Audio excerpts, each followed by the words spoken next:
আসসালামু আলাইকুম রহমতুল্লাহি অবরাকাতু। সম্মানিত দর্শক, আমার দেশ কুড়িগ্রাম ইউটিউব চ্যানেল এবং ফেসবুক পেজের পক্ষ থেকে আপনাদের সকলকে জানাচ্ছি আন্তরিক মুবারকবাদ ও অভিনন্দন।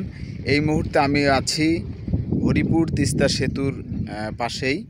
আপনারা জানেন হরিপুর তিস্তা সেতুটি আজকের উদ্বোধন করার কথা হয়েছিল, কিন্তু পরবর্তীতে আবারও একটি নোটিশের মাধ্যমে জানিয়ে দেওয়া হয়েছিল যে এটা 25 তারিখে উদ্বোধন করা হবে।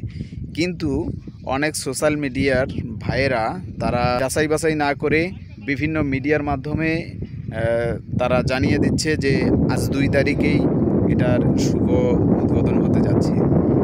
এই বিষয়গুলো নিয়ে আজকে কিছু খোলাসা করব ইনশাআল্লাহ। আসলে এই হরিপুর তিস্তা সেতু ব্রিজটি তখনই খুলে দেওয়া হবে যখন এর দুই পাশের রাস্তাগুলো একদম ক্লিয়ার হবে।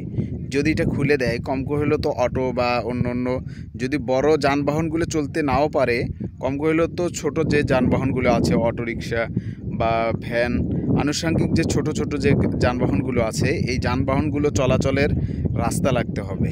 যেমন হরিপুর তিস্তা সেতুর উত্তর পাশে যে হাতিরঝিল মডেলকৃত যে আর্টস ব্রিজটি রয়েছে, এই ব্রিজটির কাজ এখনও চলমান। এই ব্রিজটির কাজ এখনও সম্পন্ন হয়নি। যতক্ষণ পর্যন্ত ওই গাড়ি চলাচলের জন্য উপযোগী ওই ব্রিজটি হবে না, ততক্ষণ পর্যন্ত কিন্তু এই ব্রিজ ছেড়ে দেবে না। কারণ যদি ওই ব্রিজটা ছেড়ে না দেয়, তাহলে ওই ব্রিজের বিকল্প এই গাড়িগুলো যাওয়ার কোনো রাস্তা কিন্তু নাই। এই জন্য ওই ব্রিজটা ক্লিয়ার হবে, তারপরেই হয়তোবা এই ব্রিজটি ছেড়ে দেবে।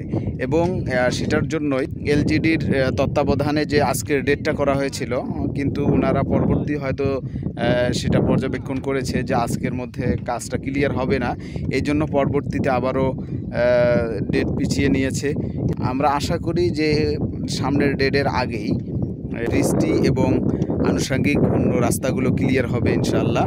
এবং ক্লিয়ার করলেই দ্রুত এই ব্রিজটি জনসাধারণ সকলের জন্য উন্মুক্ত করা হবে ইনশাআল্লাহ। তো সম্মানিত দর্শক, এই ব্রিজটি যদি উদ্বোধন করা হয়, তাহলে আমরা অবশ্যই এটা এলজিডির মাধ্যমে বা অন্য সংশ্লিষ্ট যে মাধ্যমগুলো আছে, এই মাধ্যমে লিখিত আকারে বা মৌখিক মিডিয়ার মাধ্যমে এটার কিন্তু বার্তা দেওয়া হবে। আপনারা সঠিক বার্তা না পেয়ে হুটহাট কোনো চ্যানেলের কথা শুনে আপনারা বিভ্রান্ত হবেন না এবং এটা নিয়ে প্রোপাগান্ডা চালাবেন না ইনশাআল্লাহ। তো সকলে ভালো থাকবেন, সুস্থ থাকবেন। আল্লাহ হাফেজ।